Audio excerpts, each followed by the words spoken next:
With Apple investing heavily in its own brand headphones and earbuds, there was almost a sense of wondering what that meant for the Beats brand that it also owns. Especially once it's been a few years since the flagship Beats Studio got updated, and Apple launched its own premium headphones called AirPods Max.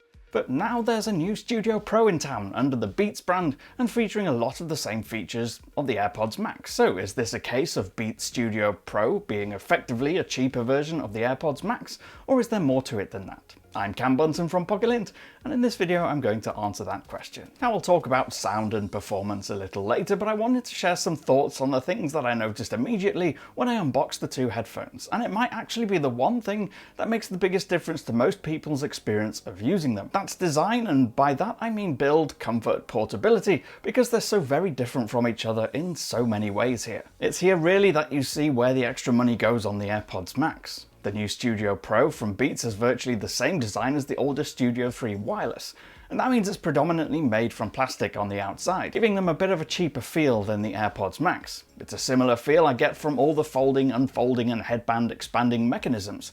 It's not a quiet pair in that regard, with lots of clicks and cracks when you open them and unfold them and expand the headband. It's even a little bit rattly at times. Compare that to AirPods Max and it's night and day. Every bit of the AirPods Max that moves does so with smooth fluid movements, whether that's the ball joint for adjusting the angle of the cups to fit your head, or the telescopic adjustable headband that slides in and out to lengthen and shorten to fit your head size. So the mechanisms just feel that much more durable, but so does the rest of the headphone. The aluminium ear cups are super solid feeling, as is the sturdy headband, to the point where I think even if it accidentally got stuck or squashed by something heavy, it's not going to break.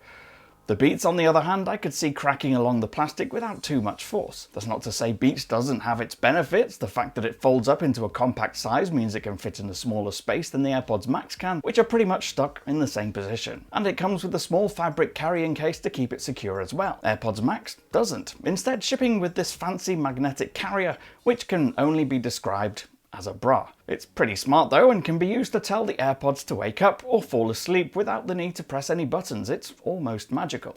Now when you read specs and realise that one headphone is slightly lighter than the other, you might assume that means the lighter one is the most comfortable of the two. But I didn't find that to be the case at all, for a few reasons. So yes, the Beats is definitely lighter on the head, and that does work in its favour, but I think the material choices and the design of the AirPods meant I found them easier to wear for longer periods. The fabric mesh hammock-like headband combining with the mesh ear cup cushions meant the AirPods just felt more breathable and less stifling to wear. It might not matter so much in the colder months, but during the summer when I was testing them, I frequently felt my ears become sweaty and warm when wearing the Studio Pro. That's without mentioning the fact that you can easily remove the ear cushions from the AirPods because they're magnetically attached. You can buy spares or swap them out for new ones if they get old or dirty or torn, or if you just want to get a different colour cushion. Beats, that's not so easy. Now both pairs are easy to use with a simple set of controls for skipping tracks and adjusting volume, enabling or disabling audio transparency and noise cancelling. The left cup of the Beats features a middle button for playing and pausing, plus the up and down buttons on the ring on the outside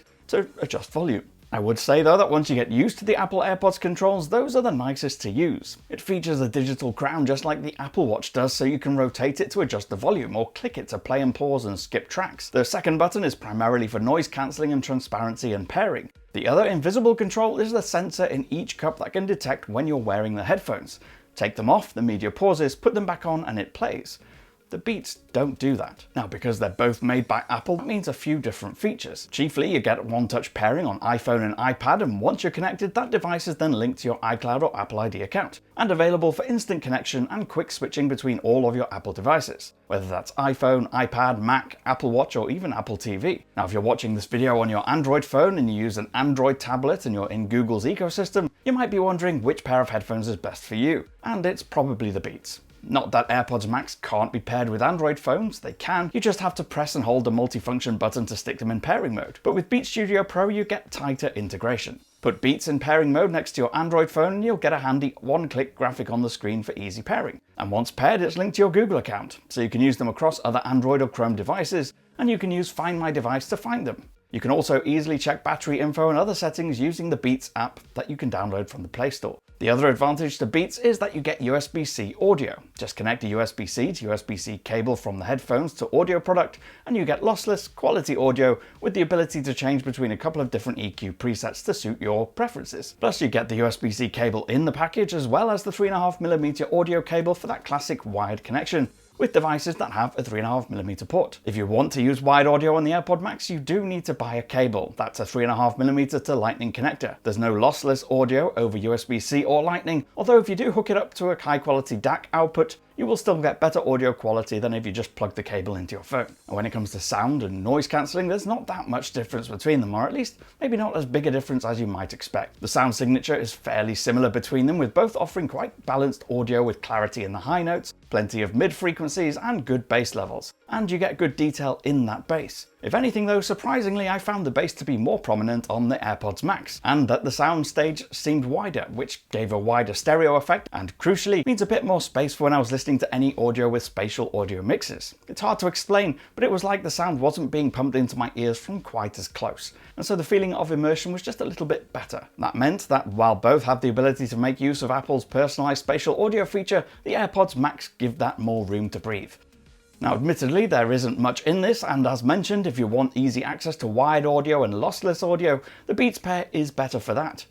I also found call quality was a little bit clearer and cleaner on the Beats when using them for video calls during a workday. Noise cancelling was stronger on the AirPods Max though, which could be down to both the more secure cushioned fit from the earpads, but also because it features more mics for processing that ambient noise. It gave more of that feeling of being wrapped in my own cocoon of stillness.